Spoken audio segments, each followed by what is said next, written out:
bouffe italienne, elle vaut le coup ici ou pas? Ouais. Essayez le veau, c'est le meilleur de New York.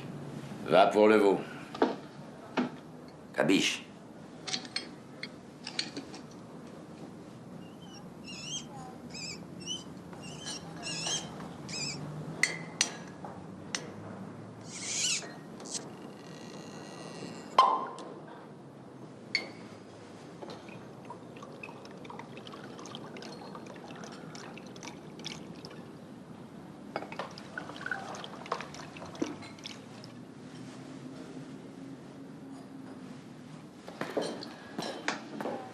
Il faut que je parle italien avec Michael. Vas-y. Bonjour Mathieu. Salut Sam. Tu vas bien? Qu'est-ce que tu fais là? J'ai envie de te dire, buongiorno. Buena tardes, non, buona giornata. Je sais pas. C'est quand même fou de se croiser sur Zoom comme ça. T'as 5 minutes pour parler un peu de l'Italie? Tu veux dire de l'Italie, le pays? L'Italie, le pays, mais l'Italie dans ce qu'il a de plus métal. Ah.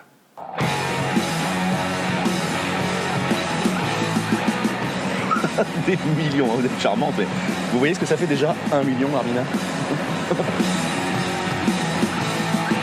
Tu sais que je t'aime bien, tu viens chez moi quand tu veux et tu baisses ma frangine. Moi, je suis dans le poulet. Eh ben, je vois rien qu'au niveau du poulet, c'est un bordel.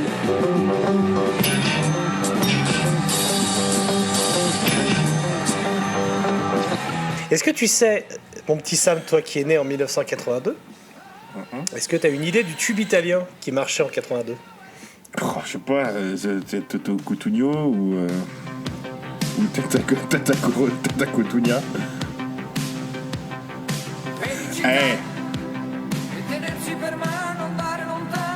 Felicita. Et moi, je suis né un an après, donc en 83. Et en 83, et j'ai l'accent de mon pays, italien jusque dans la peau. Je suis vital et je le reste. Dans le geste. Vos saisons... Claude Barzotti qui chantait J'aurais aimé qu'on m'appelle Dupont parce que c'était dur d'être italien à la Île Rose en 80. Déjà, tu vois, on commence déjà avec des clichés et ça c'est formidable parce que l'Italie c'est quand même le cliché, quoi. Vois, je vais pas te mentir, dans mon intro, j'ai essayé d'esquiver les clichés et puis j'ai tout effacé et je suis allé dedans. Tu peux pas, tu sais, c'est comme l'autre qui disait le rock français c'est comme le vin italien, quoi, c'est dégueulasse. Non, le vin anglais. Le vin anglais, pardon, c'est ça, j'ai une connerie, oui, tout à fait. Ouais. Je la refais. Non, on la laisse. Oui, c'est comme le vin anglais, c'est dégueulasse. Et j'ai envie de te dire que le métal italien, c'est comme le pardon hongrois. C'est vulgaire, c'est souvent cliché. Il n'y a pas trop de budget, ça met mal à l'aise, mais quelquefois ça fait pas de mal quand même. Sauf aux actrices, je suppose. Mais bon. L'Italie après le Japon et je sais plus quel pays à la con. Et La Pologne. La Pologne, pardon. La Pologne. Et notre troisième épisode de Fun with Flags. L'Italie, c'est le pays de la pizza. Vous avez voté pour l'Italie. Hein. Oui, nous on voulait les Pays-Bas, on n'a rien à foutre d'Italie. Ah bah oui. Et d'ailleurs, vous avez vu qu'on a fait très très peu d'efforts pour le sortir à temps, donc vraiment, la prochaine fois, écoutez-nous. L'Italie, c'est le pays de la pizza, du foot chiant, ou du foot cool si t'étais ado dans les années 90, mais depuis c'est du foot chiant. En fait, l'Italie, c'est pas le pays de grand chose. Hein. C'est Eros Ramazzotti, monsieur. Oui, après, oui, voilà. Et du western spaghetti. Paolo Conte, voilà, Ennio Morricone, dont on pourra reparler parce qu'il y a un moment, ça fera du bien de parler d'Ennio Morricone, je pense. Western Spaghetti qui était filmé en Espagne. Donc, oui, non, mais alors, et Western Spaghetti, c'est l'idée de prendre des acteurs italiens, de les envoyer en Espagne et d'en sortir ça avec un compositeur italien, enfin bref. Ça montre que vraiment la mondialisation déjà à l'époque c'était quelque chose. Bon, l'Italie ils ont bien eu un dictateur, mais il était moins bien que l'allemand, donc on l'a pas vraiment retenu. Donc on va dire que c'est le pays des pizzas et des légumes à l'huile et c'est déjà bien. Côté musique, il y a quand même 2-3 trucs qui ont marqué. Claudio Monteverdi, Giacomo Puccini, Giuseppe Verdi, Antonio Vivaldi, Andrea Pirlo, La liste des Antonio Vivaldi, c'est le méchant de l'Axe Tagliaro. Exactement. La liste des virtuoses italiens est longue comme l'appendice de Rocco Siffredi, qui lui aussi a pas mal entraîné les gorges italiennes à exprimer leur plein potentiel. D'ailleurs, plus sérieusement, dans cette liste, on peut retenir Verdi, qui a été beaucoup pompé par le speed symphonique, et notamment Rhapsody. Et pas par la Cicciolina, tout à fait. Et par la Cicciolina, qui, quand il s'agissait de beaucoup pomper, était là. Quand je vous dis ça, ça veut pas dire que j'ai analysé Verdi et Rhapsody. Hein. C'est juste qu'on me l'a dit sur Messenger il y a 3 semaines. Tu sors la carte Rhapsody d'entrée, quoi. Non, alors, Rhapsody, on est attendu. J'en ai parlé dans un autre podcast. C'est un atout. C'est un 21. C'est vrai. C'est vrai que c'est le 21 d'atout, il faut le sortir au bon moment. Après, est-ce que c'est le petit et qu'on l'amène au bout ? C'est ça la question. Ah, c'est l'excuse aussi. C'est un peu tout. Ouais. Et puis c'est un set de trèfle qui gagne jamais aussi, quoi. C'est ça. L'Italie pour le métal, c'est comme l'Italie pour l'histoire, l'architecture ou la gastronomie. C'est à la fois le berceau et la fosse sceptique. Oui. Le berceau du métal. Je vous vois déjà qui écarquille les yeux, comme quand je dis que le métal suédois c'est globalement de la merde et que Fast and Furious à partir du 5 ça devient génial. Vous avez de travers et 6 mois plus tard vous me faites un message pour me dire que j'avais raison. Non, dans le cadre de la Suède, t'as totalement tort, mon pauvre. Non, le Death Metal, ça craint, frère.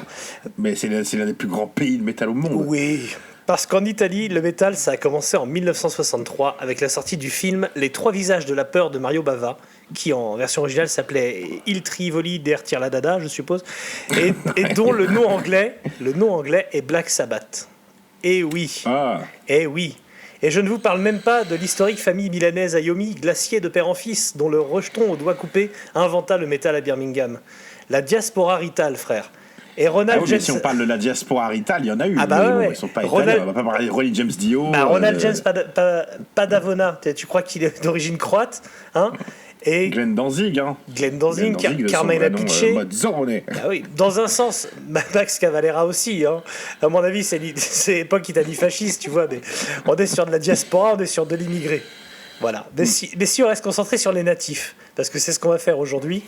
Bon, les natifs, c'est quand même un peu moins ça. S'intéresser à la musique italienne, c'est de toute façon s'intéresser au mauvais goût. Parce que oui, vous êtes venus pour nous entendre dire du mal de Rhapsody, ne quittez pas l'antenne, ça va arriver. Mais le problème est plus ancien. D'ailleurs, en disant ça, déjà, j'ai les mains qui font maquet, tu vois. Comme toujours, les soucis viennent des années 70, et pour les musiques italiennes, et c'est notamment la scène progressive qui va foutre le pays à vrac, à coups de flutio et autres instruments à la con sur voix de velours. Le chant italien est souvent de mise, parce qu'il n'y a pas de raison de nous l'épargner. Et à ce jeu-là, les patrons s'appellent les orme.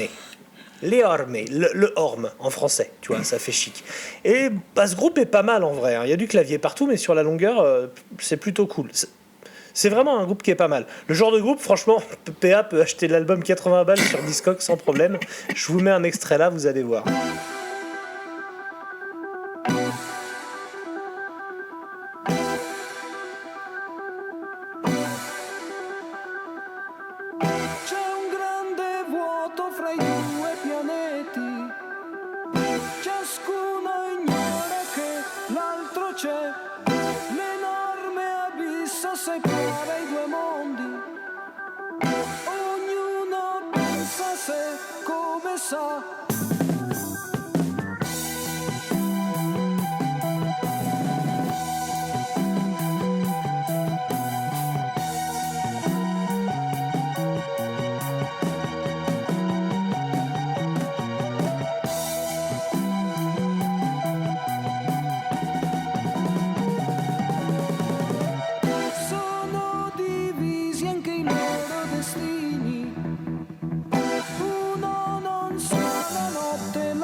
Alors ça, c'est le haut du panier, tu vois.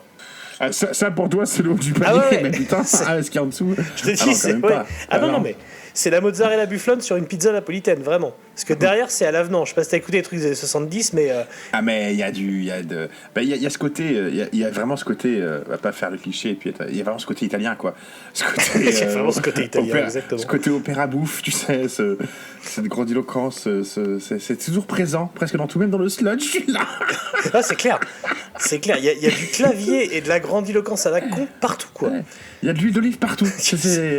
C'est partout, quoi. C'est ça, il y en a partout. Finalement, c'est pas mauvais forcément, mais ça file la chiasse quoi qu'il en soit, quoi. Alors, si je peux vous conseiller des groupes des 70, quand je dis conseiller, ça veut pas dire écouter, c'est juste à ressortir en soirée. Il y a Palais Poli, Museo Rosenbach, et il y a bien sûr un groupe qui s'appelle New Trolls, mais qui est atroce. Mais il existe. Dans les années 70, il y a un groupe à retenir aussi, c'est Yakula. Yakula. Civetta sta cantando verso di te. Il tuo sangue sarà ridotto a gelo e di colore incantevole dell'autunno a gocce morti.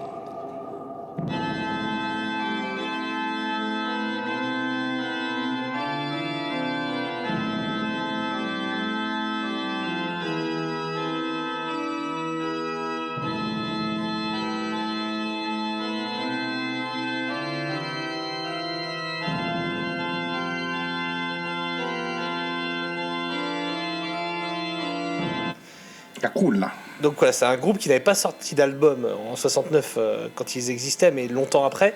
Un album qui s'appelle In Cauda per semper stat venerum, qui doit vouloir dire les statistiques vénériennes, je suppose, et qui est une sorte de doom gothique au clavecin avant l'heure, tu vois, mais qui est sorti en vrai en 2010. Enfin, il a été enregistré dans les années 60 et sorti en 2010 chez Black Widow, parce qu'on peut parler juste rapidement de Black Widow Records, qui est on peut parler de Black Widow. Un label italien qui notamment a fait beaucoup pour Pentagram. Donc voilà, c'est un chouette label. Il y a pas mal de labels italiens, mine de rien. Il y a pas mal de labels italiens et il y a beaucoup de groupes italiens sur les labels de merde type Nuclear Blast. Et ça, c'est autre chose. Donc, Yakula. Parce que le groupe italien, il y en a en voiture, voilà. Ah, bah ouais, ils ont quand même bien ouvert les vannes.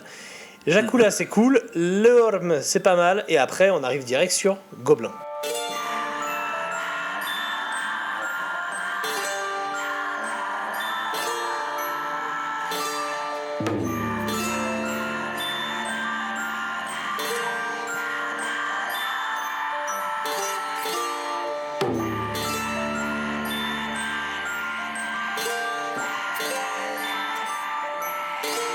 Allez, Goblin, c'est intrinsèquement lié à la musique de film. Hein.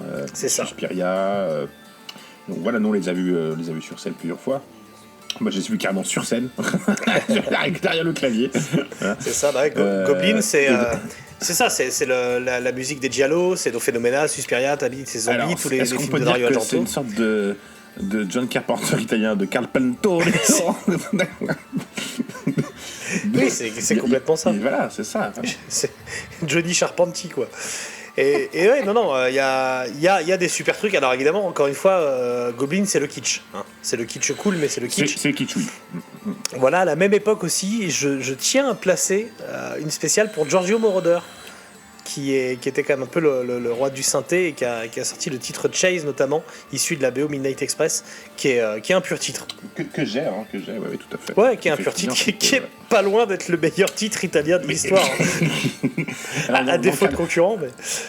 Alors bien sûr, Goblin, tu as ce statut culte à cause des films, et puis... Ouais. Mais dans l'absolu, t'as raison, il y a le côté kitsch, quoi. Ce côté kitsch italien... ce côté classique, quoi, que tu trouves un peu partout. Cette espèce de mousse liégeoise sur ton cafeton tout le temps, là, en permanence. C'est un peu écœurant à force, mais c'est là, en permanence. Oui, puis t'as l'impression qu'il y a l'office de tourisme du métal, de la musique italienne, qui oblige de foutre du clavier et d'en coller partout, quoi. Et comme tu dis, j'ai trouvé des groupes de black metal, mon gars, qui font des trucs, on en parlera plus tard, mais bien vénère, mais il y a quand même du sympho que... Ah mais oui, mais évidemment. À la truelle, quoi. C'est vraiment, je pense qu'il y a une obligation, les gars. On doit les obliger, gamins, à jouer de ça, et puis après, t'es obligé d'en foutre dedans. Bon, tant pis, c'est italien, non? Bah, bon, tant pis, ça sonne pas loin. Clairement. Bon, et après Goblin, si on continue un petit peu à descendre dans les années et descendre un peu aussi dans les égouts, on peut parler de deux groupes Deux groupes des années 80 qui, à mon avis, vont façonner le kitsch à l'italienne. Il y a Bulldozer dans un premier temps, on avait vu au Fall of Summer. Bulldozer, c'est le Venom italien.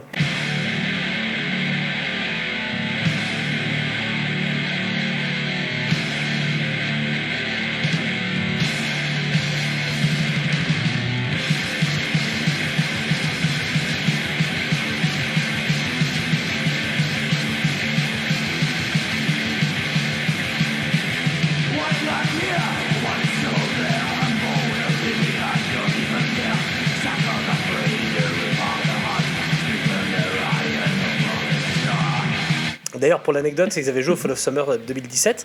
Pour une raison qui m'échappe aujourd'hui à cause de ma mémoire sélective, Jess, la programmatrice défunte du festival, enfin du festival défunt, parce que Jess, elle est encore en vie, m'avait demandé de faire quelques descriptions de groupe pour le livret du festival. Je crois qu'il était en galère, le mec qui devait faire ça l'a pas fait. Et j'avais fait entre autres Bulldozer, et je ne le connaissais pas du tout, donc j'avais dû m'enfiler la discographie pour en parler. Quel arnaqueur. Ouais, c'était marrant. Et c'est un groupe assez drôle où le mec il est habillé un peu à la gosse d'ailleurs, avec une bure et compagnie. Et, Oui, parce qu'il y a ce côté. Ils aiment s'habiller. Hein. Ouais, ils aiment se saper les Italiens. Et c'est un trash un peu absurde à la Venom, quoi, vraiment. Donc c'est un groupe assez cool. Et le deuxième groupe qui là par contre, je pense que tout le monde connaît au moins le nom. Je pense que c'est un des groupes que tout le monde connaît sans jamais avoir écouté, ce qui était mon cas avant de préparer Stitz. C'est Death SS.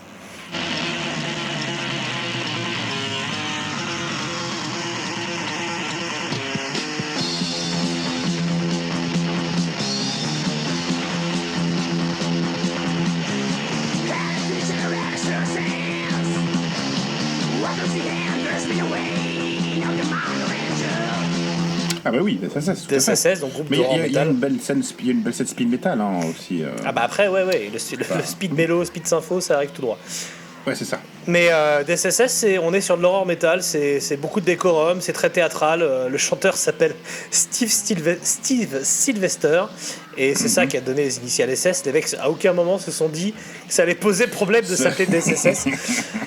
Il y a un gros côté Alice Cooper hein, dans la voix, dans l'idée et tout, voilà. Et c'est un super groupe.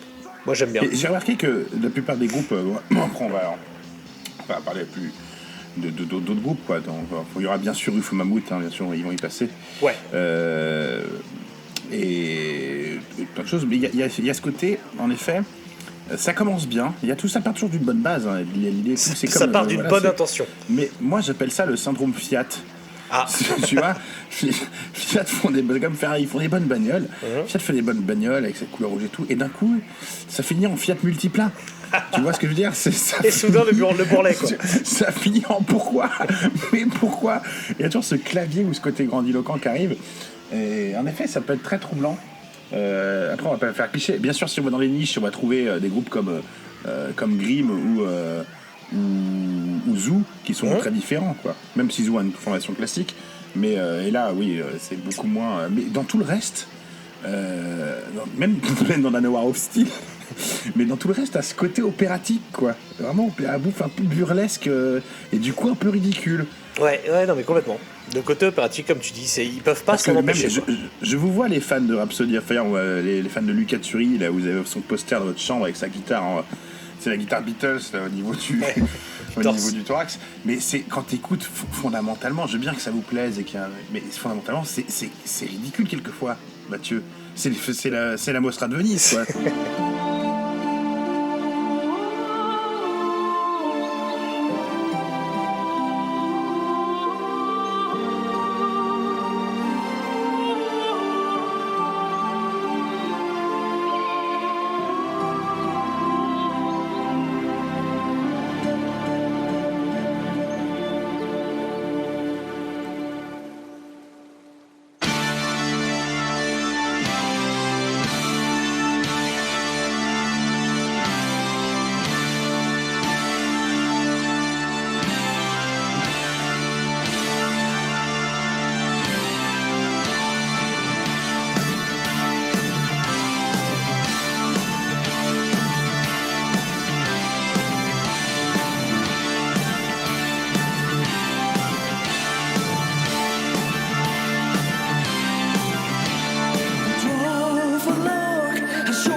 c'est ridicule et il y a un accent, c'est pas possible.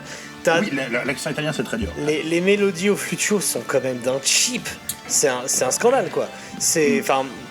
En fait, c'est soit tu le prends très second degré et c'est plutôt marrant, mais ils ont une telle abnégation dans le truc. J'ai eu un discours là-dessus parce que finalement, Sabaton, c'est un peu le cas aussi.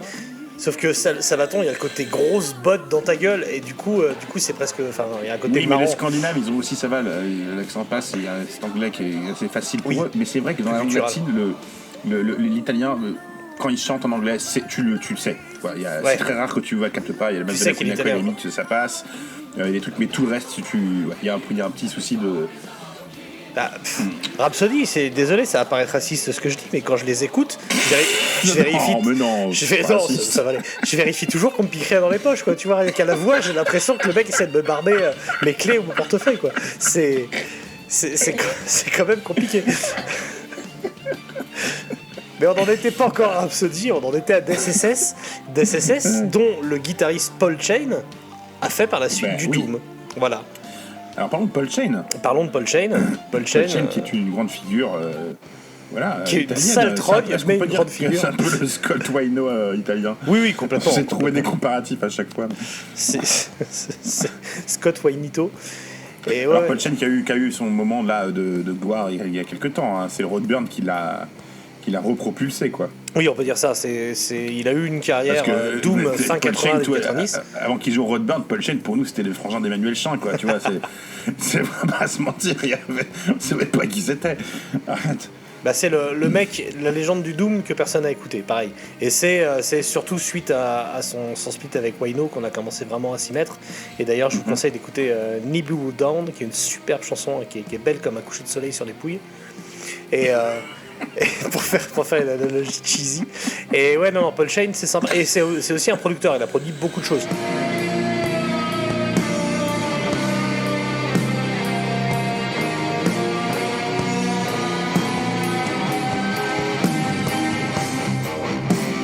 Wake up and be thankful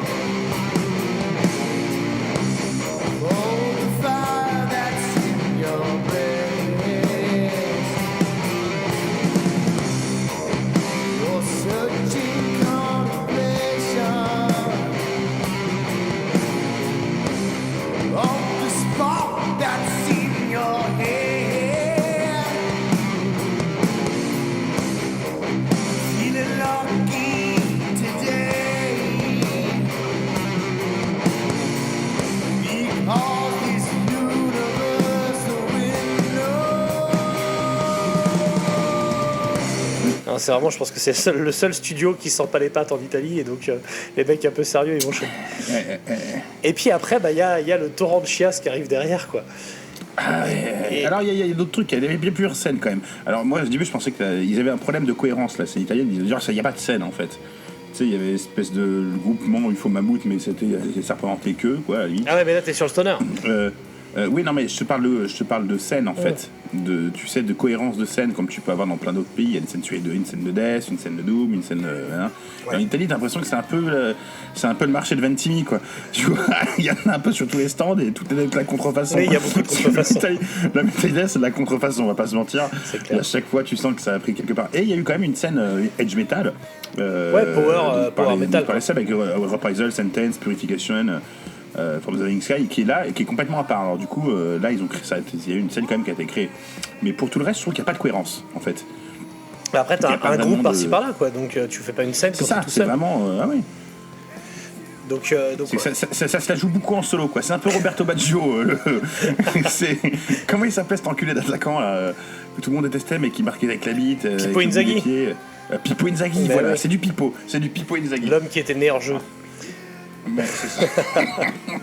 Donc tu vois ce que je veux dire, il y a... Alors t'es pas forcément obligé d'avoir une cohérence de scène, hein. On leur demande pas de faire la scène de Savannah comme t'as en Géorgie ou d'autres trucs, quoi. Mais quand tu regardes l'ensemble, il y a des groupes qui sortent des mêmes villes, parce que de toute façon les grandes italiennes c'est Il y en a 4. Naples, Pise, voilà, là c'est ça. Il y a 4 villes. Rome, machin truc, mais il n'y a pas de cohérence de scène. Je sais pas comment ça se passe là-bas. Je sais que souvent les groupes qui vont, quand ils vont en tournée, qui vont en Italie, c'est souvent un très mauvais moment. Hein, on pourra en parler. Et tourner en Italie, Parce que c'est simple, on mange bien, c'est chaud. mais on joue devant C'est personne. chaud. tu joues devant personne, et quand il y a du monde, moi je suis allé en Italie plusieurs fois voir des concerts, je suis allé voir Bruce Springsteen à Bologne, et je suis allé voir Pearl Jam, je suis allé voir d'autres trucs. Le public rital, c'est très dur. C'est pas que c'est, comment dire, c'est pas indiscipliné, c'est que ça en a rien à foutre, quoi. C'est qu'il y a, je sais pas, il y a une ambiance chelou. Est-ce qu'on peut dire qu'avec le public bolognais, la sauce ne prend pas ou pas? C'est pour savoir. C'est pas de la boulette. Non, mais c'est le cas. Hein. Tu sais, quand tu dis au groupe, quand tu fais la tournée, tu fais un groupe de rock ou métal ou ce que tu veux, et tu passes par l'Italie, déjà tu t'arranges pour que ce soit souvent tu vois, entre deux pays pour histoire de savoir que t'ailles en Grèce ou ailleurs. Le problème, c'est que c'est sur la route de nulle part, quoi. C'est une botte. L'Italie, c'est un peu, pour faire une analogie, c'est un peu l'étape, c'est le Tour de France, c'est un peu l'étape, tu sais, le contre-la-montre. Où tout le monde s'en branle. Tu sais, tu regardes ça, t'es au milieu, tu n'en as rien à foutre, et ils sont habillés comme des cons. Tu vois, il y a quand même. Les tenues sont ridicules. Tout le monde s'en fout. Ça, c'est ça. C'est ce passage obligé. T'es obligé de passer par là, quoi. Ça intéresse que 3 mecs, quoi. Et c'est dans le contrat, quoi. Faut y aller. Ouais, c'est très compliqué. D'ailleurs, en parlant dans le genre ringard, est-ce que tu te souviens des, je crois que c'était 1000 Italiens qui jouaient une chanson de Learn to Fly de Foo Fighters, et il faut absolument que je retrouve cet extrait où Dave Grohl leur répond en italien, genre Ma che tutti, ma che bello, la buena stella. Tu sais quoi, je vais venir, tu vois, et vena come, mais t'es vraiment, ah là là, c'était pathétique. Questo video, ma che bello, che bellissimo, grazie mille. Stiamo arrivando, prometto. Ci vediamo presto. Grazie mille. Ti amo. Ciao.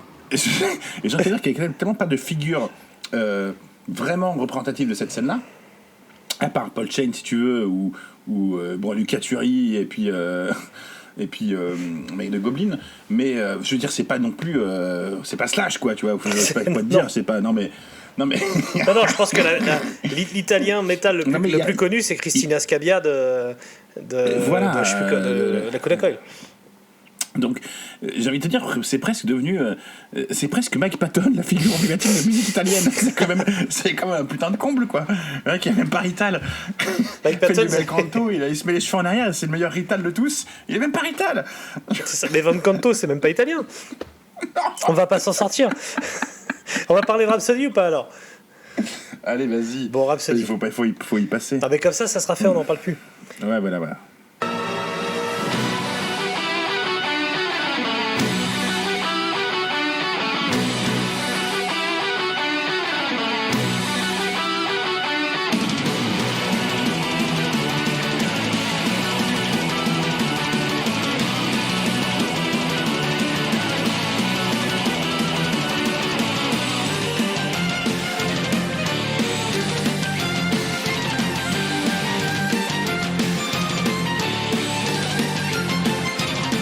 C'est de la merde. Alors, non mais j'ai récemment dû beaucoup écouter Rhapsody. J'ai trouvé 2-3 chansons bien en plus. Le pire, c'est que j'étais prêt à déverser la haine, mais sur Dawn of Victory, je trouvais 2-3 trucs bien. Mais les Symphony of Enchanted Land, c'est hardcore. C'est ce métal néoclassique là. Moi, je trouve que c'est l'enfer. Personnellement, alors j'en enlève rien au génie du mec. Hein, c'est un virtuose. Je sais pas, il fait pas un riff. Je sais pas qui ouais, c'est ça. S'il fait un jeu dessus, elle tombe. Moi, je sens qu'il déboule avec sa guitare, et puis t'as un flûteau dessus qui fait pip pip pip pip, et puis le mec qui zozote, qui chante, et voilà, c'est des fois rigolo, c'est souvent un peu chiant, il n'y a pas une mélodie bien, et puis après, l'histoire autour du groupe. Wow. Bien sûr. Alors, c'est un peu, à la base, c'est annoncé, si tu veux. Quand Luca Turi dit que ses influences, c'est Hans Zimmer, Muse, Imagine Dragons et Yann Tiersen et Philip Glass, ça c'est un mélange, mon gars. C'est comme si tu mettais de la mayonnaise dans du cassoulet. Genre, c'est quelque chose qui est ultra indigeste, quoi. Hans Zimmer, c'est le pire fils de race de la musique de film. Ouais. Ah putain, le mec il a chié sur tout. Alors après, on peut pas lui reprocher d'avoir du coup d'être une grande figure de cette scène-là. Pour qui fout qui là-dedans, Thérion, je sais pas moi. après, je sais pas, il y a Blind Guardian, c'est une scène que j'aime Halloween, pas. ce genre de truc, tu vois. Ouais. C'est une scène que Fantasia. j'aime pas personnellement, mais lui, du coup, pour ceux qui aiment, je suppose qu'il fait ça très bien. Tu vois, c'est le syndrome Ingrid Malmsteen, quoi. C'est ces gars qui jouent du classique sur leur guitare. C'est pas fait pour ça. Une guitare, c'est pas fait pour ça. C'est pas fait pour ça. Prends un violon, enfin, fais comme tout le monde. Non, et puis après, enfin, tu vois, toute l'histoire, les mecs deviennent Rhapsody of Fire. Après, c'est pas grave, Lucas Turilli, il se barre quand même et il monte le Lucas Turilli Rhapsody. Après, ils prennent le même batteur, là, qui a un nom de chleu, là, qui joue dans les deux formations. Leur chanteur se barre, c'est pas grave. Fabio Le Lion, c'est pas grave, ils trouvent un nouveau chanteur parce qu'ils l'ont vu à The Voice. Enfin, c'est. Putain, paye ta story italienne, quoi. Il y a rien qui va, quoi. Et ils sont signés sur Nuclear Blast, hein, quand même. Ah bah, ils ont fait un petit détour sur Nuclear Blast. Non, mais c'est une telenovela, ce leur truc. Je te jure. Mais du coup, l'intérêt, c'est que ça a inspiré un groupe parodique qui, lui, par contre, dans le second degré, c'est y aller comme il faut, quoi. Je n'aime pas les gens de votre race. Je n'aime pas vous voir débarquer sur cette terre honnête, les cheveux gominés et tirés à 4 épingles dans vos costumes d'alpaga, essayant de vous faire passer pour des Américains bon teint. J'accepte d'être en affaire avec vous, mais à la vérité, je méprise toutes vos mascarades, l'indécence avec laquelle vous vous mettez en avant, vous et ceux de votre foutue famille. Otherwise, greater than before, time of peace, not your wash. So freedom for the castle walls, freedom in the land and hope for all. Hope for all. Into silent dark and the water cage of my Bruno. Deep in secret book is waiting. I'm only one.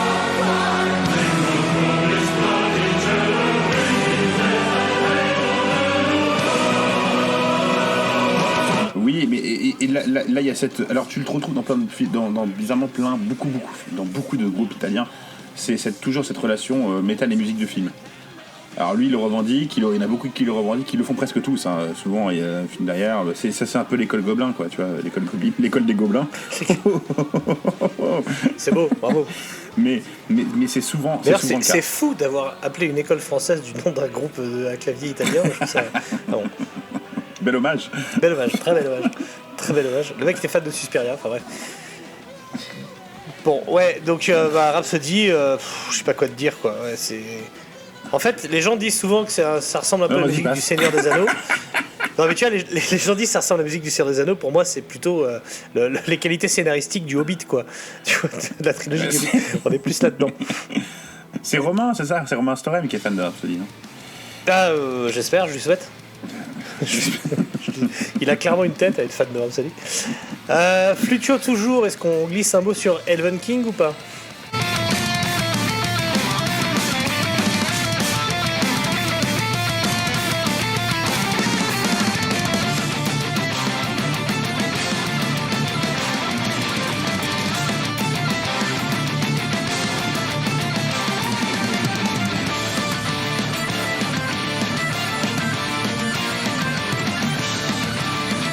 Et qu'est-ce que. Je sais pas, c'est Pagan Folk au début avec des peintures sur la gueule. Tu vois, ça se prend pour Full Troll, oui. Alors que ça s'appelle Massimo Bottiglei et Benito Tortellini, quoi, tu vois. Et après, je sais pas, ça fait un truc un peu. Redis-moi le nom du truc. Elven King. Oui, non, je confondais avec un autre truc qui a été posté récemment, qui est une horreur. C'est du viking italien. Oh putain, vas-y. Ravenstorm. Oui, Ravenstorm, la vache. C'est le clip où le mec, ils sont en dehors, c'est The Spirit of the Wolf. On vous met la vidéo là.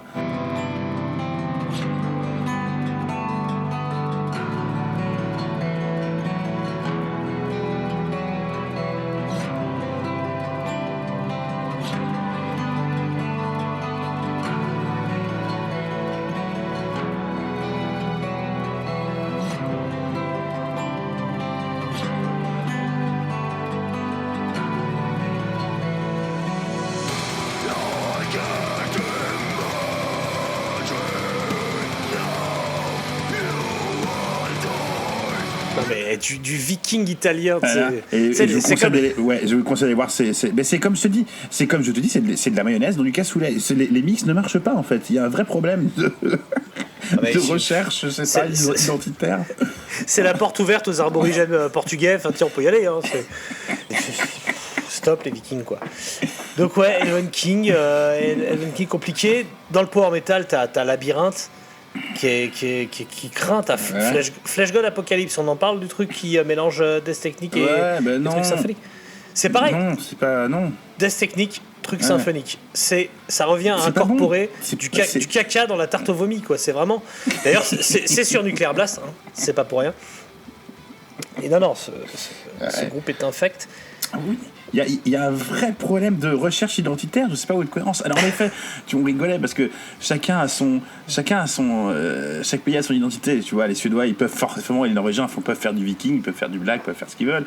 Nous en France, on peut récupérer un peu de viking, ça passe, ça peut pas. Pascal le fait sans être trop ridicule, mais on peut un peu toucher à tout. Le batave, lui, il va tout droit. Je sais pas, l'espagnol peut faire peut jouer sur le côté torero. Et l'Italie, je sais pas, il y a un souci. Est-ce qu'il y a un groupe italien de métal romain, tu sais, de métal genre empire romain, quoi? Non. Je suis pas tombé dessus. Pourtant, ce serait le truc. Non, parce que ceux qui ont dû le faire, c'est des Suédois, genre Amon Amarth, tout ça, ils ont dû faire ce genre de truc. Mais je crois pas qu'en Italie, et c'est vrai que personne l'a fait. Un clip au Colisée, habillé en slip avec des cuirasses. Ça peut être ridicule forcément, mais au moins, ce serait cohérent. Bah, franchement, tu mets un clavier sur un char à la baignure et tu y es, quoi. Il y a la place, hein. Tu peux mettre ton clavier là-dessus.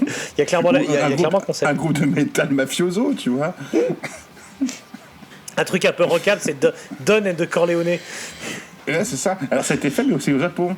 Tu vois, les Michel Ganelefan, ils rentrent sur la musique du para, ils sont habillés en machin, ça marche. Mais c'est des Japonais, tu vois. Ils s'en fait piller leur culture. Moi, je vous demande, nos copains italiens, c'est quoi votre souci avec votre identité?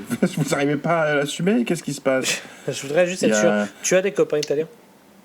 Alors si, je pourrais te prendre avant que tu parles, comme exemple le groupe Caronte, je sais pas comment on dit, Caronte. On va dire Carotte. Alors, 40, c'est du Doom, enfin Doom Stoner, avec c'est vraiment très occulte, quoi. Donc, ils ont leur album, c'est, tu vois, il y a des trucs genre Haute to Lucifer, tout ça. Et eux, il y a un côté, eux, ça passe. Alors, ça, c'est un bon groupe, hein, je vous conseille 40. Et je te signe ce groupe, Mathieu, parce que tu sais ce que ça veut dire, 40 en italien. Non, ça veut dire quoi? Ça veut dire charron. Non mais oh! Comment tu parles de ton père? T'as pas honte? Qui c'est qui t'a nourri? Jamais moi je parlais comme ça de mon père, jamais! Moi mon père il était charron.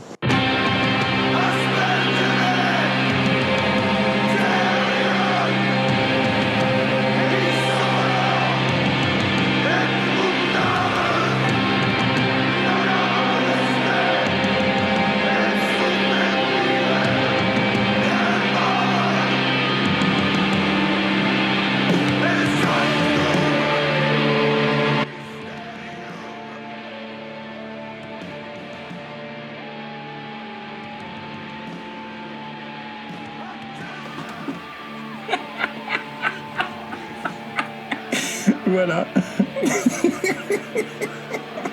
Donc les charrons, voilà.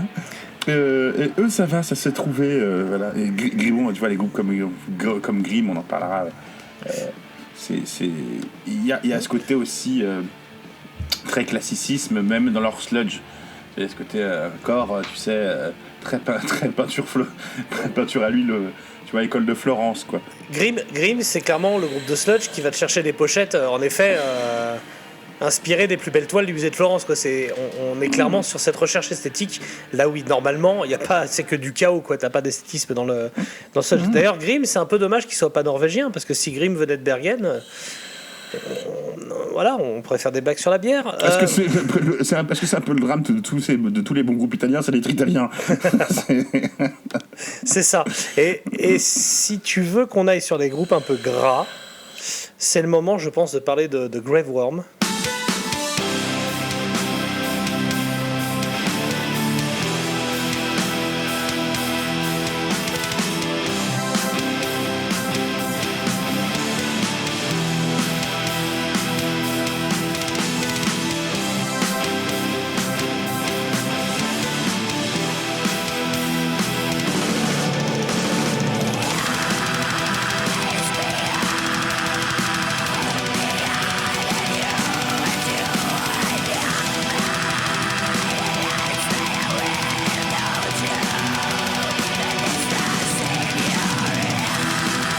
Oui. Grave Worm qui est chez Nuclear Blast aussi, hein, donc ça on va pas y couper. Qui fait du black symphonique, on va dire ça comme ça. Donc vraiment le truc qui part plutôt pas mal, c'est assez gras. Et puis Youpla Boom, l'opéra Verdi dessus et puis il n'y a plus rien qui Et tient, ben voilà, quoi. c'est Punition immédiate. Tu rates une marche, tu te casses ta gueule. Alors ça marche dans la Kuna Coil, bizarrement. Ça marche, tu trouves? Moi j'ai trouvé ouais. aucun intérêt à ce groupe, quoi. J'ai jamais réussi. Et un truc de la Kuna qui passe, quoi. Ouais, pour moi ça sonne vrai, pourtant, métal random. Ah non, pourtant il serait en Angleterre, il s'appellerait Paradise Lost, tu vois. Ouais, sur leur début, je sais ce que tu veux dire. Ouais. Ah non, moi ça me saoule. Non, mais si tu veux, on peut ouvrir le cahier, le dossier Ufo-Mammouth. Ouais, alors avant d'aller sur le Stoners et sur Ufo-Mammouth, je propose juste un petit mot sur Forgotten Tomb, parce que sinon après j'en ai, vous parlez pas trop de black metal. Alors black metal c'est de la merde, mais Forgotten Tombs, moi j'aime bien. Pourquoi? Enfin j'aime bien, je m'en fous, hein. Mais parce qu'ils ont pompé une pochette en hommage au volume 4 de Black Sabbath, et parce qu'ils ont des photos avec un mec en slip. Alors à partir du moment où tu fais ça, moi je valide. Voilà, après c'est un groupe un peu gras, quoi, un peu sombre. Au moins il n'y a pas de fluctuation. C'est quoi ton style de musique préféré? C'est le jazz atonique bruitiste contemporain centra-asiatique. Ça existe? En vrai? Sûrement, peut-être. Je sais pas, je viens de l'inventer. Non, c'est le stoner en fait.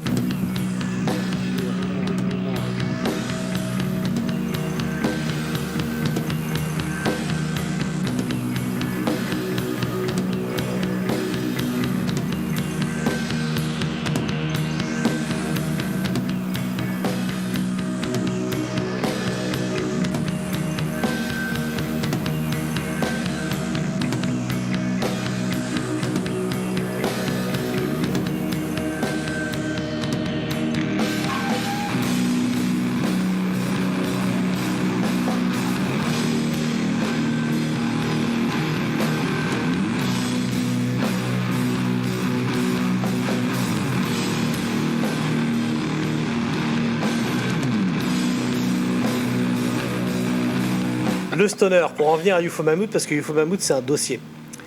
C'est un dossier qu'on peut très vite ouvrir, très vite refermer aussi, hein, je vais pas se mentir. Mais au tout début du stoner italien, en 2002, il y a OJM. Vous ne connaissez pas OJM, et je vais vous raconter pourquoi moi je connais OJM. OJM, c'est des clones de Queen of the Stone Age, hein. D'ailleurs ils ont pris des initiales, hein, comme code ça. C'est un groupe qui vient de Trévise, et qui est dirigé par... Putain, j'ai pu retrouver son nom. Bon, par Max, je sais plus de son nom, mais par un mec qui s'appelle Max, et qui est aussi le patron de Go Down Records, qui est un label qui sort quelques trucs, et notamment qui fait des splits avec tous les groupes du moment, genre Karma to Burn et compagnie. Il fait son split OJM Karma to Burn. Et en fait, le deal, c'est simple, c'est quasi mafieux, hein, mais mafieux gentil. Tu veux venir jouer en Italie avec ton groupe de stoner, faut faire jouer OJM en Europe. Et donc tous les groupes Karma to Burn et compagnie qui ont joué en Italie, ils ont soit fait une date retour pour OJM, soit fait un split avec eux. Enfin, ils ont donné quelque chose, quoi. Ah oui, d'accord, ouais. Et donc j'ai une proposition qui ne pourra pas refuser. C'est ça. Et c'est pour ça, par exemple, tête de bourrin dans ton lit. C'est ça.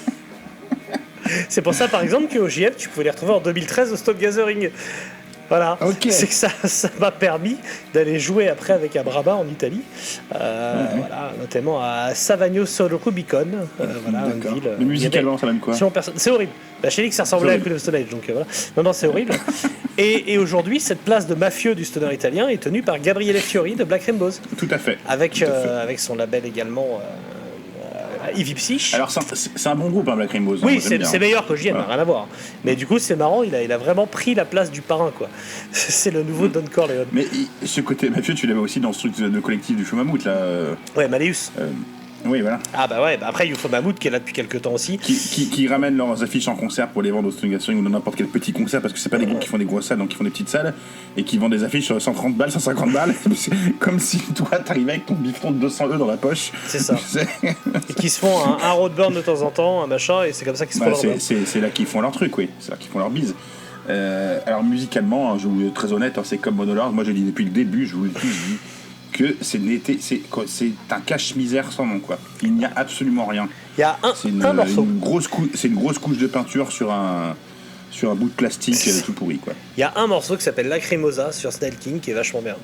Et c'est j'avais justement j'avais noté un seul morceau. Voilà, avec Empress Rising. J'avais noté d'ailleurs Jurisprudence Monolord moi aussi. C'est clairement un groupe qui a fait un morceau. Tout le reste c'est du sous-neurosis assez chiant et ils ont fait carrière dessus. Il se passe jamais rien. Ils ont un beau backline, tu vois, tu regardes les beaux amplis derrière. Il y a rien, c'est vide, quoi. Eux aussi ont monté un label qui s'appelle Supernatural Cat et qui pompe Mansourine. Et voilà, et en effet ils font des jolies pochettes de concerts et ça ne fait que ça, c'est-à-dire que tu fais jouer UFO Mammoth, tu sais que tu vas avoir une affiche de concert signée Malleus. Enfin il y a 15 ans ça passait comme ça, maintenant je pense que tout le monde s'en fout, et donc tu les faisais jouer pour ça, quoi. Mais en dehors de ça, UFO Mammoth c'est le groupe le plus surcoté de l'histoire du stoner, quoi, avec Monolord. Ah oui. Monolord peut-être encore plus, mais ouais, c'est des groupes abusés. Alors je vous dirais bien, écoutez pas UFO Mammoth, écoutez machin qui est mieux, je trouve pas spécialement, mais écoute Grimm à la limite. Mais oui, il y a Grimm, mais après c'est vrai que c'est beaucoup plus velu, quoi. C'est plus dark, c'est plus dark. Rien à voir. Est-ce que tu te souviens de Morcobot, un groupe qui avait joué en 2008 ou 2009 à Paris, un duo complètement stupide?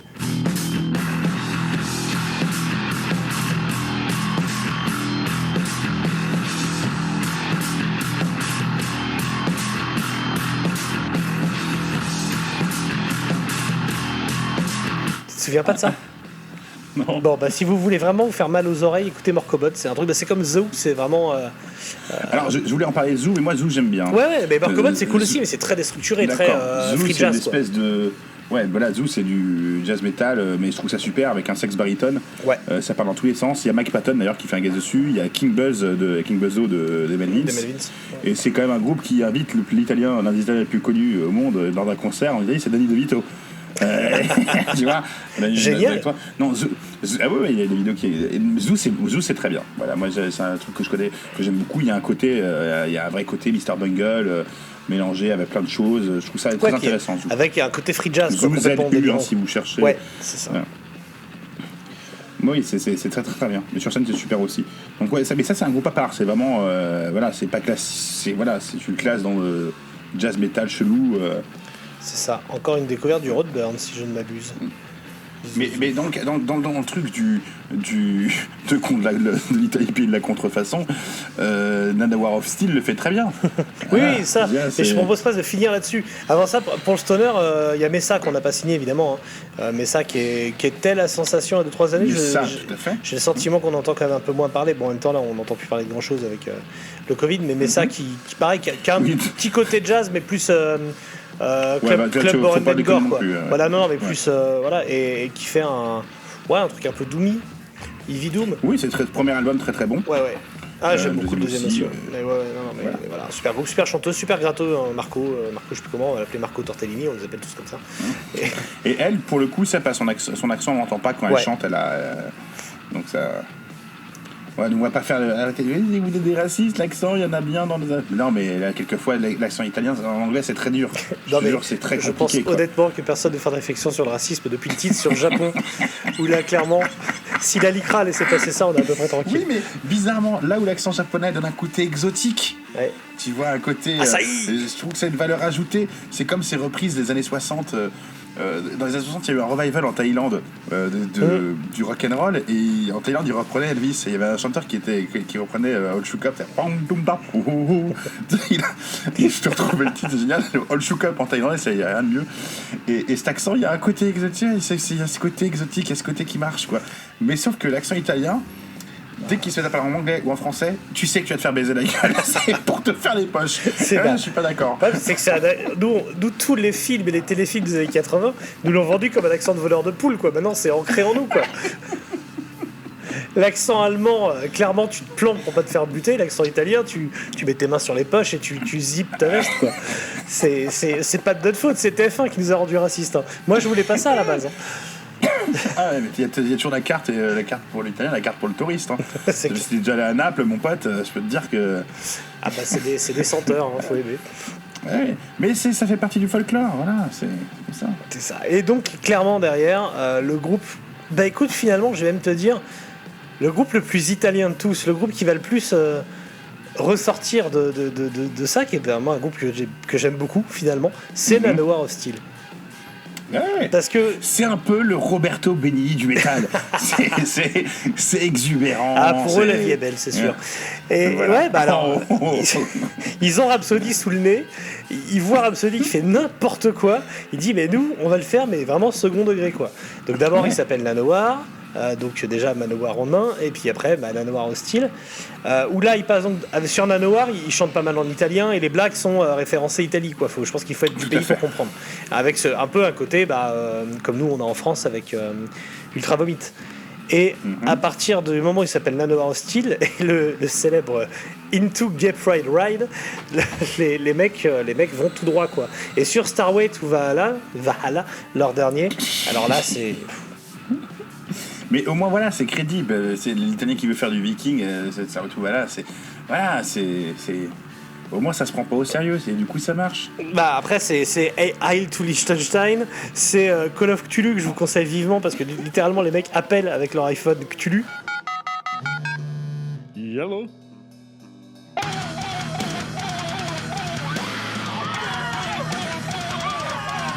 C'est assez drôle. Et puis plus récemment, le Norwegian Reggaeton, dont je vais être obligé de vous mettre un extrait à un moment ou un autre parce que...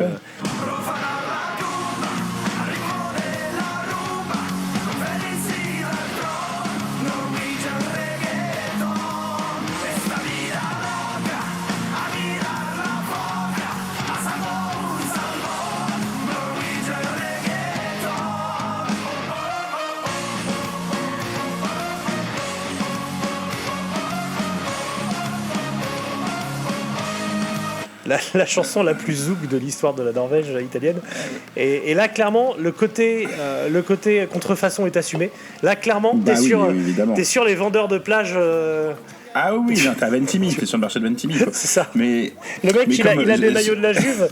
Clairement, le maillot, il a jamais vu une usine officielle. Le titre de ce titre, il a plus ou moins été trouvé par un de nos amis qui nous suit sur la page William LTR, l'autre, c'est le tri, William LTR, qui disait l'Italie, c'est le Lidl de la musique, c'est le top budget du métal. Mais on y est, c'est complètement ça.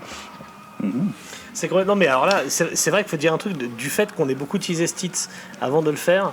On vous a laissé toute la place pour faire vos vannes. Il faut dire ce qui est, on a des gens vraiment de qualité, notamment sur Facebook.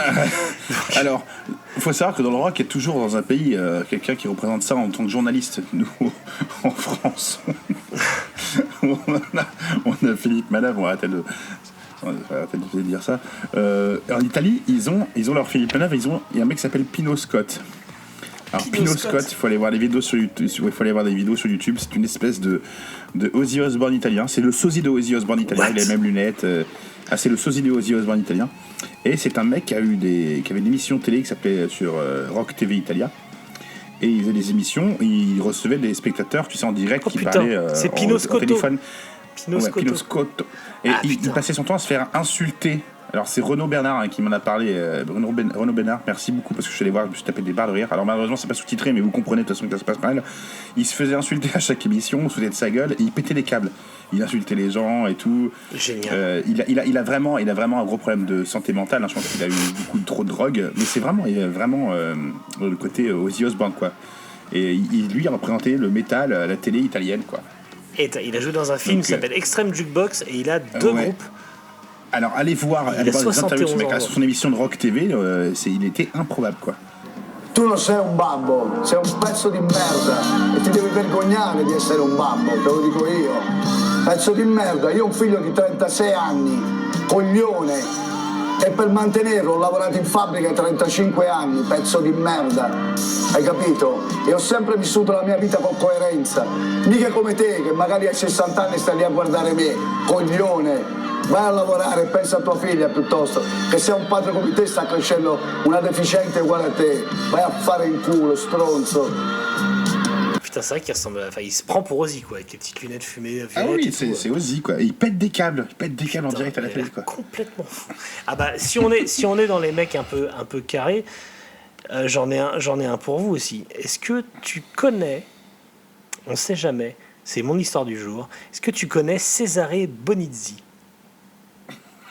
Non, Cesare Bonizzi est un moine franciscain depuis 1975. Il a été d'ailleurs missionnaire en Côte d'Ivoire, ce qui fait probablement de lui un pédophile d'ailleurs, mais en attendant d'en être sûr, parlons plutôt de ses hobbies officiels. Il est le chanteur du groupe Fratello Metallo. Ce qui veut dire frère métal. C'est un groupe complètement premier degré, donc complètement con, où Bonizzi, donc à 70 piges, qui est vieux, chante en bure. Parce qu'il est moine, il chante habillé en moine, des trucs genre Condio, il chante des cantiques quoi, en métal. Là, je vous en mets un extrait là. Ma quale Dio?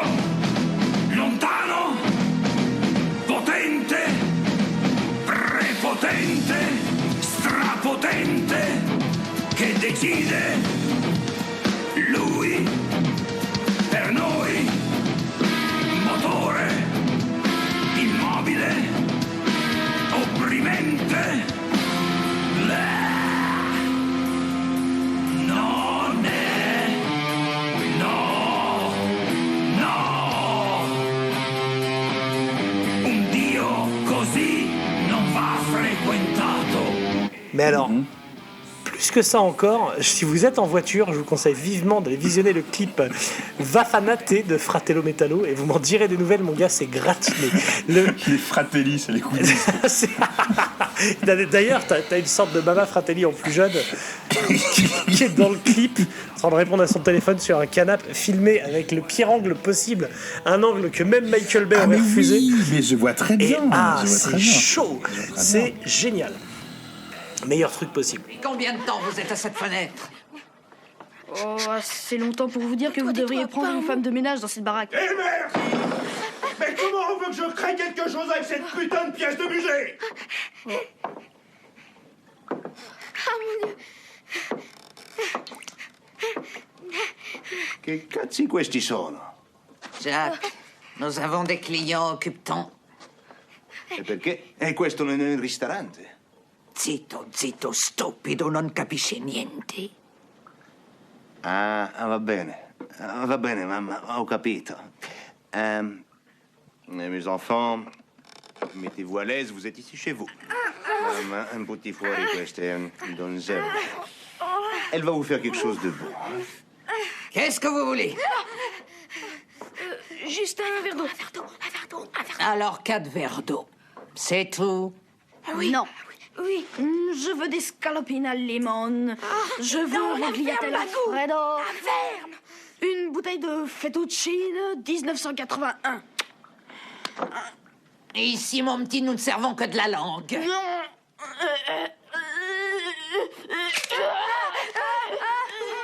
Vous aimez la langue, les gosses?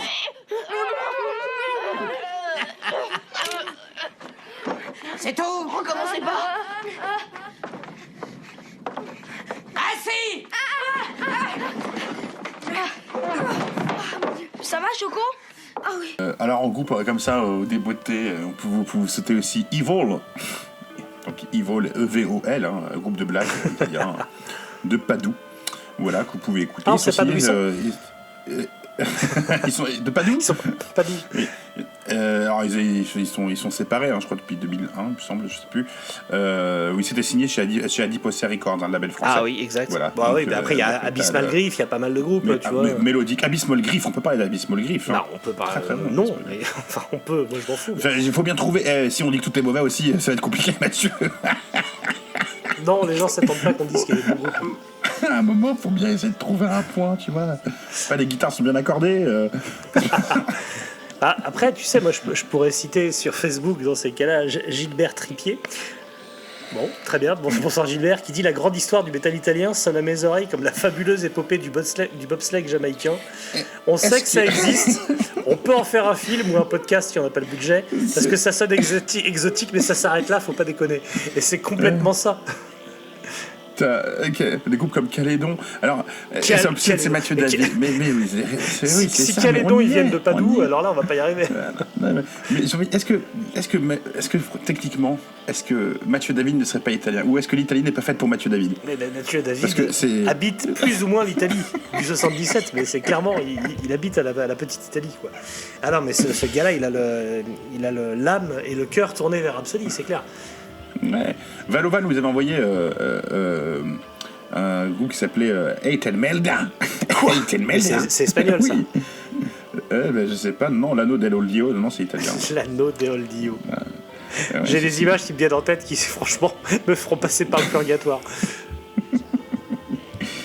Donc, là, je sais pas ce que t'as d'autre. T'as écouté quoi d'autre qui t'a. Non, moi je suis sec, surtout parce que j'ai écouté énormément de vidéos. Enfin, j'ai vu beaucoup de vidéos du mec, du nouveau chanteur de Rhapsody of Fire chez The Voice Italie, et ça m'a pris beaucoup de temps.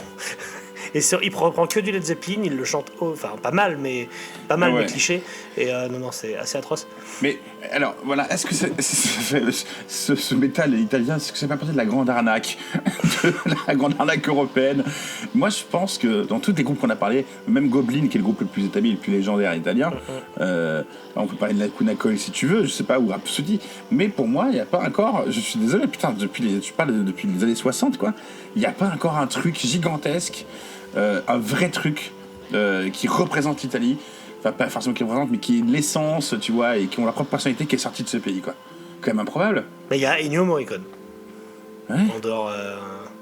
Oui, mais voilà, que je sais métal. pas. Mais non, mais dans le métal, non, il n'y a pas. Alors Ghost aurait dû être italien quand on y pense. Hein. Exactement. Ça leur aurait fait du bien. La Suède ayant franchement eu ce qu'il fallait. Je pense que Ghost aurait pu être italien. Ghost devrait se relocaliser en Italie. Alors j'ai checké, est-ce qu'il y a. J'ai pas trouvé de groupe du Vatican. Alors je suis très déçu, parce que je pense qu'il devrait y en avoir. Ah bah ouais. Bah, on sait que le pape est plutôt amateur de métal. Mais ça serait. Alors s'il pouvait nous faire un papo métallus, enfant, pas métal, tu te trompes de mot. Pardon. Enfant du métal, donc, on en revient à ça, ton Joker, Forever. Ouais. Fils du métal, pardon. Bah, j'ai trouvé moi un groupe de métal Vatican, mais c'est un groupe qui s'appelle Vatican et qui vient de l'Ohio. Donc. Alors. Je suis prêt. Est-ce que vous êtes prêts? Est-ce que vous êtes prêts à vous accrocher à vos soutanes? Il y a un groupe de NSBM, donc Nazi Black Metal, du Vatican. Ah putain, génial. Qui s'appelle Campo Nero SS. Campo Negro SS. Campo Nero SS. Nero ou Negro? Nero. Ah, parce que Campo Nero SS. Campo Negro SS, on aurait été parfait. Allez voir. Leur pochette, il y a des croix gammées. C'est de la croix gammée, quoi. La croix gammée sur le pape. Semper Fidelis. Ils ont d'ailleurs un truc avec marqué Ziga et le Vatican avec une photo du pape. C'est chaud. Oh la vache. Eh bah putain. Donc, c'est un groupe de métal. Il y a du black metal nazi dans le Vatican. Voilà. A priori, les notes. Je pense qu'il doit être protégé d'un point de vue législation. Je ne sais pas. J'allais dire, ça se trouve, c'est le fils du pape, mais non, ça marche pas. Ouais, au Vatican, c'est permis, ça. Ouais. Ouais. Ah, c'est tout droit, les visuels, c'est tout droit. Hein. C'est affiché, là, on est sur du. Ouais, c'est pas dissimulé, quoi. Très bien. Campo Nero SS, Avez-vous compté les prisonniers? Nous n'avons pas terminé.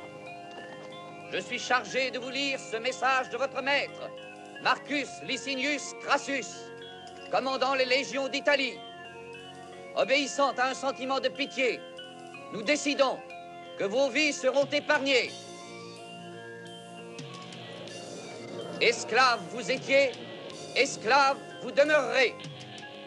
Mais nous avons écarté le châtiment terrible de la crucifixion, à la seule condition que vous nous aidiez à identifier le corps ou la personne vivante de l'esclave Spartacus. Si vous êtes en Italie et que vous nous écoutez, bien sûr, parce que l'émission est traduite en italien, vous sous-titrez, hein, voilà.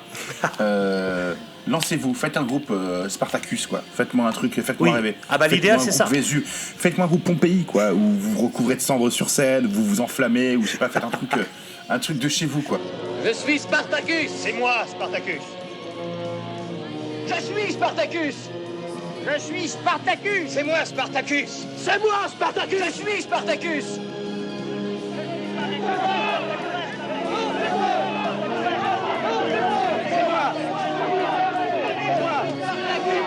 C'est moi, Spartacus.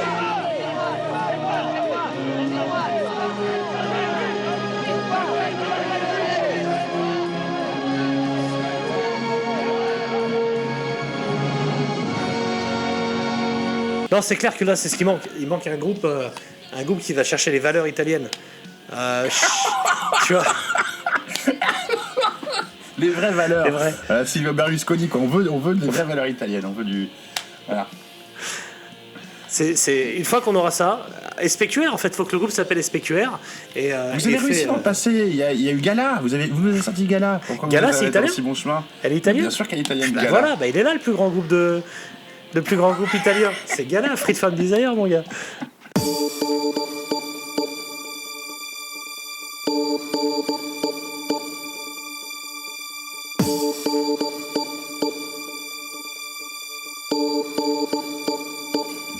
Bon, eh ben écoutez, on se voit dans 15 jours ou 3 semaines, on verra bien, selon comment on avance, avec un mini-tits sur un groupe français.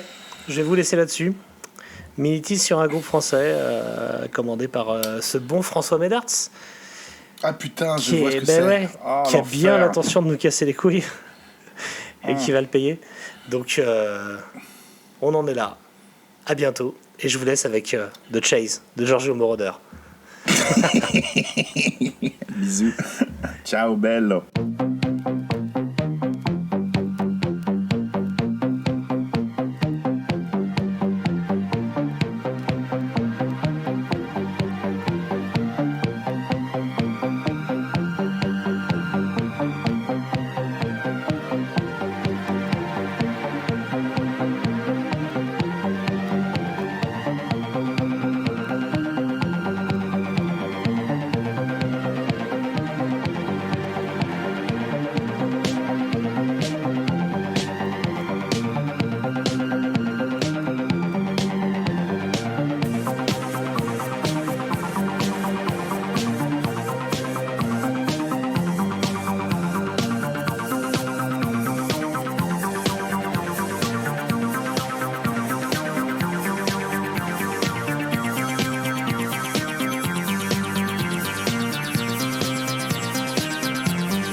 Mia ragazza.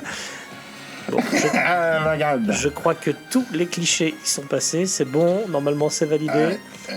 Je crois qu'on a été un peu dur avec l'Italie, non? Je crois qu'on a dit que tout était.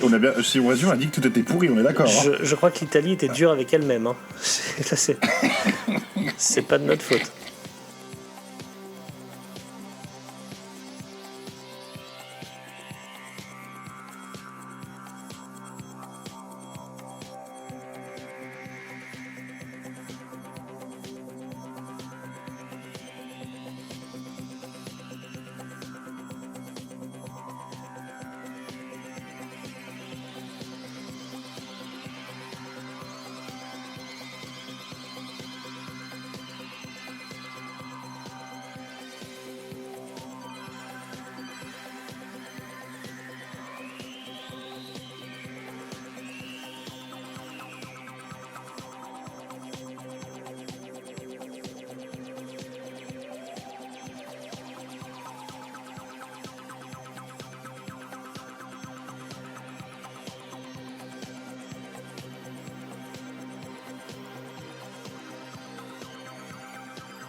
Vulgar Italian of Power, ça marchait pas mal aussi.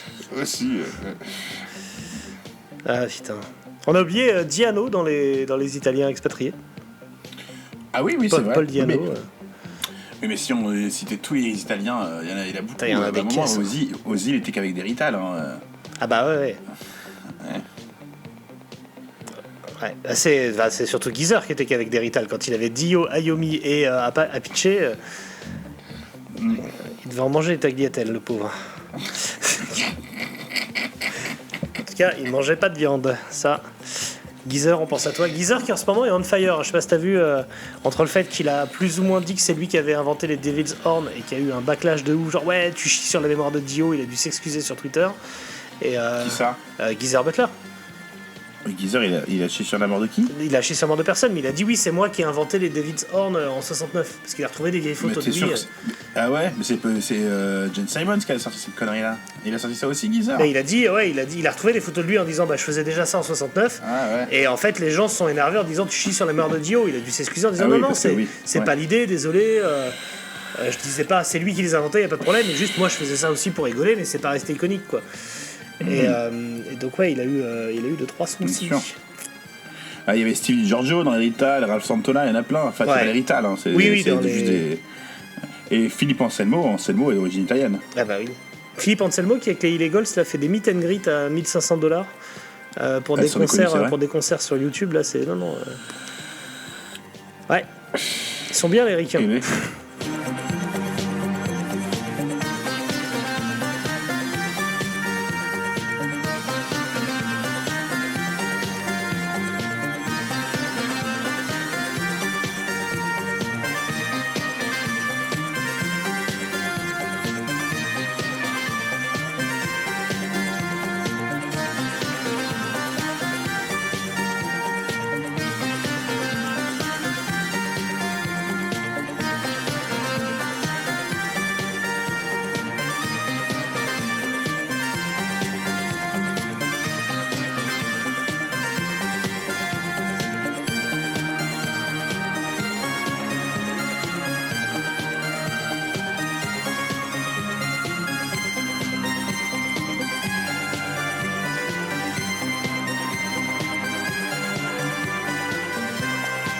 Ah, par contre, on peut dire que, alors certes, il y a plein de festivals en Italie, de festivals assez connus, mais il y a un festival qu'on peut trouver nulle part ailleurs, en Sardaigne,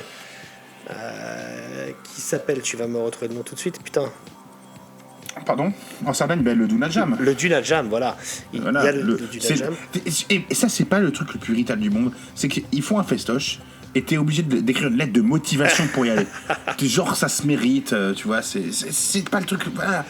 Et après, tu sais le jour même où ça se joue et il faut bouger et trouver là où est-ce qu'ils ont installé les trucs en Sardaigne, quoi. Tu vois, tu traverses toute la Sardaigne, il faut trouver la bonne crique, la bonne plage. Si ça, c'est. Oui, c'est. Voilà, bon, après, c'est vraiment.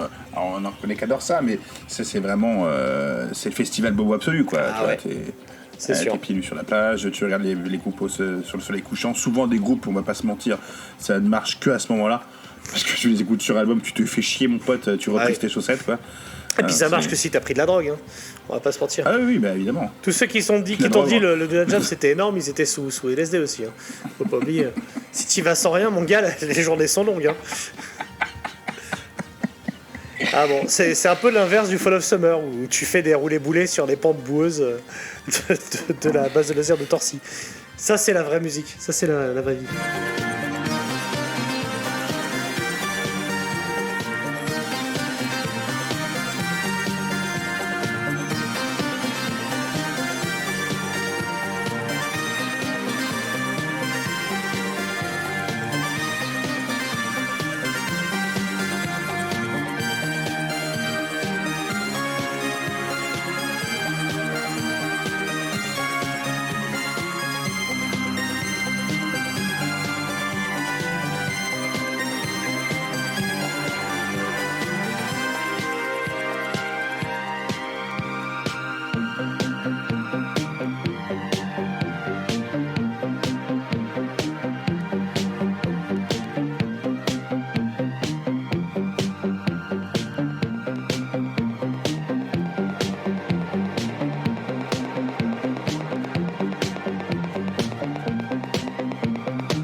J'ai envie de te dire, il y a, pour terminer, il y a vraiment un dénominateur commun à toute cette musique. Quand tu finis d'écouter tous ces groupes-là, eh ben, c'est un peu comme le lieu de naissance de Luca, de notre ami Luca Turilli, quoi. Tu te sens un peu triste. Tu vois. Bravo. Il y a un côté Trieste.